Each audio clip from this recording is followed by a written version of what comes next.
Hello tout le monde, j'espère que vous allez bien. Bienvenue dans cette nouvelle vidéo. Et comme vous pouvez le voir à ma tenue, aujourd'hui nous allons à Poudlard. Puisque comme vous avez pu le voir dans le titre, je filme un tag Harry Potter qui est Halloween à Poudlard, qui est sorti sur la chaîne de Mélodie Weasley. Donc je vous mettrai sa chaîne en barre d'infos. Et j'ai trouvé ça super sympa pour Halloween. Donc bah écoutez, je ne parle pas plus longtemps et c'est parti pour aller à Poudlard. La première question de ce tag est repas au banquet ou au cachot avec Nick quasi sans tête. Alors je vais répondre sans aucune hésitation que ce sera au banquet dans la grande salle du coup de Poudlard, puisque vous le savez dans le film, je crois que c'est vraiment mon passage préféré dans Harry Potter à l'école des sorciers, avec cette salle de banquet et toutes ces citrouilles qui flottent. Vraiment c'est un univers et une ambiance très très Halloween et très festive, et c'est sûr que j'irai manger au banquet sans hésiter. Question numéro 2, bonbons Honeyduke ou Weasley Wizard Wizards? Alors, très sincèrement, je pense que je répondrai les bonbons de chez Honeyduke parce que même si j'adore George et Fred, j'aurais un petit peu peur qu'il y ait des farces dans leurs bonbons, voilà, et que je devienne toute bleue ou alors des boutons, vous savez, comme il y a dans Harry Potter et l'Ordre du Phénix, où Drago Malfoy et ses super copains commencent à avoir des pustils qui explosent. Donc ouais, j'avoue, ça serait les bonbons de chez Honeyduke parce que c'est plus safe. Question numéro 3. Concours de confiserie au magasin des Weasley, que proposes-tu? Alors, concours de confiserie, moi j'avoue que j'essaierai de créer un bonbon qui nous permettrait, vous savez, d'être transparent en fait, d'être ouais, comme la cape d'invisibilité, mais en forme de bonbon, parce que, hein, on va pas se mentir, il n'y a pas que Harry qui a le droit à ça, hein. Donc, ça serait plutôt un bonbon, voilà, sur le fait qu'on pourrait disparaître, en fait, tout simplement, et c'est ce que je proposerais en concours de confiserie chez les Weasley. Question numéro 4. Quelle est la forme de ton épouvantard? Alors moi je vais pas vous mentir, c'est sûr que ça serait comme Ron du coup dans Harry Potter et le prisonnier d'Azkaban.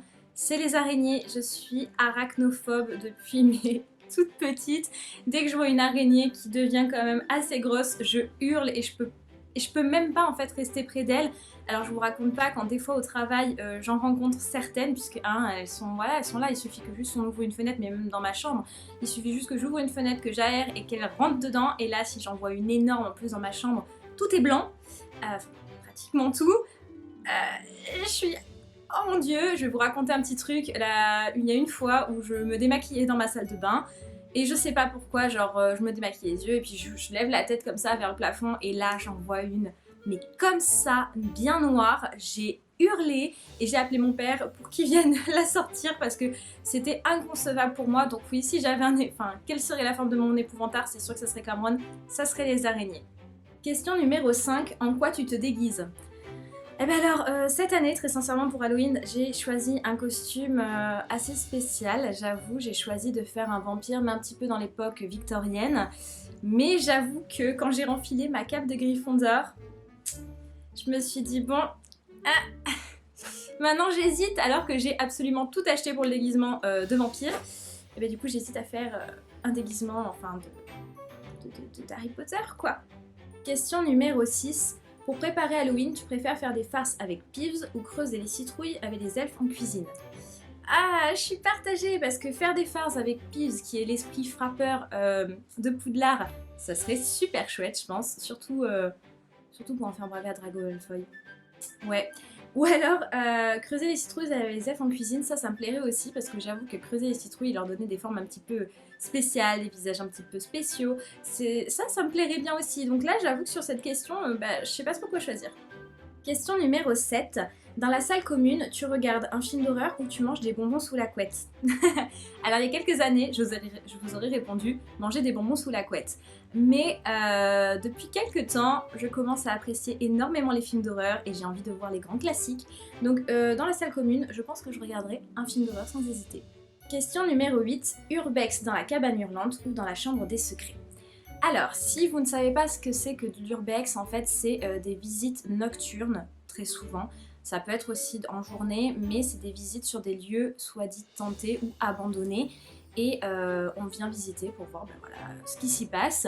Vous le savez, ou peut-être pas, je suis une très grande fan du paranormal, j'aime beaucoup ça.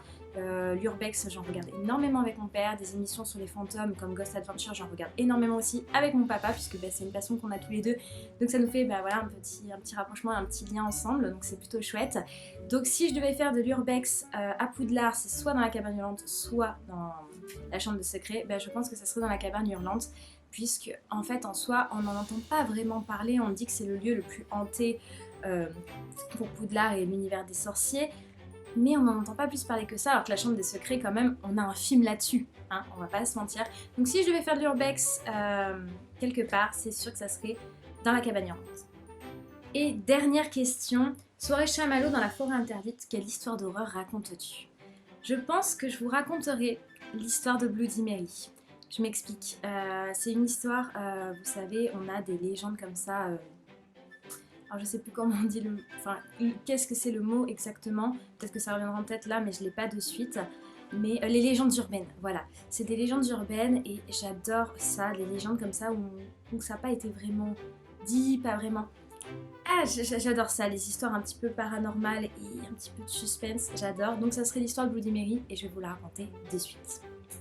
Selon une autre légende, Mary était la fille d'un docteur dénommé Mumford.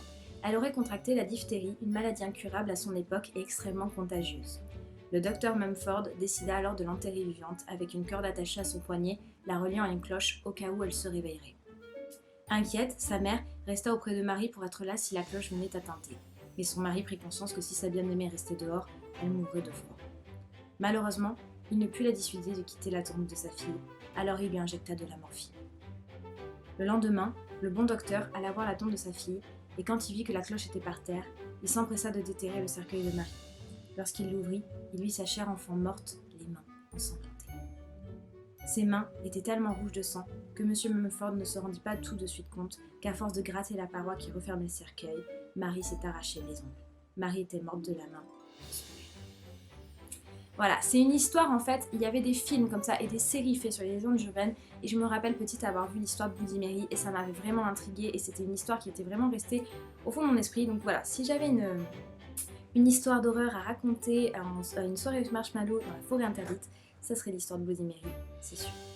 Et voilà tout le monde, cette vidéo est terminée, j'espère qu'elle vous aura plu, que l'univers d'Harry Potter vous plaît sur ma chaîne. D'ailleurs dites-moi en commentaire si vous voulez d'autres vidéos sur cette thème-là, parce que vous le savez, je suis une fan inconditionnelle d'Harry Potter et ça me ferait trop plaisir. Et puis porter cette petite cape là avec mon petit logo Gryffondor, ça me fait tellement du bien. Donc dis-moi ça en commentaire, dites-moi aussi à quelle maison vous appartenez à Poudlard, j'aimerais bien savoir. Je sais qu'une de mes très bonnes amies, Marion, si tu passes par là, je te fais d'énormes bisous, et Serpentard, ce qui est assez drôle puisque on sait très bien que les Gryffondors et les Serpentards sont pas très amis, mais comme quoi, hein, ça peut changer. Donc voilà, écoutez, si cette vidéo vous a plu, je vous laisse la partager, la liker, vous abonner à la chaîne si ce n'est toujours pas fait en activant la cloche de notification pour les recevoir quand mes vidéos sortiront. Et puis quant à moi, je vous fais d'énormes bisous et je vous dis à très bientôt dans une prochaine vidéo. Salut! Wingardium Leviosa. Wingardium Leviosa. Wingardium Leviosa. Non, stop. Tu vas finir par crever un œil à quelqu'un. Et puis d'ailleurs, tu ne sais même pas le prononcer. C'est Leviosa. Et pas Leviosa. Fais-le, toi, puisque t'es si intelligente. Vas-y. Wingardium Leviosa.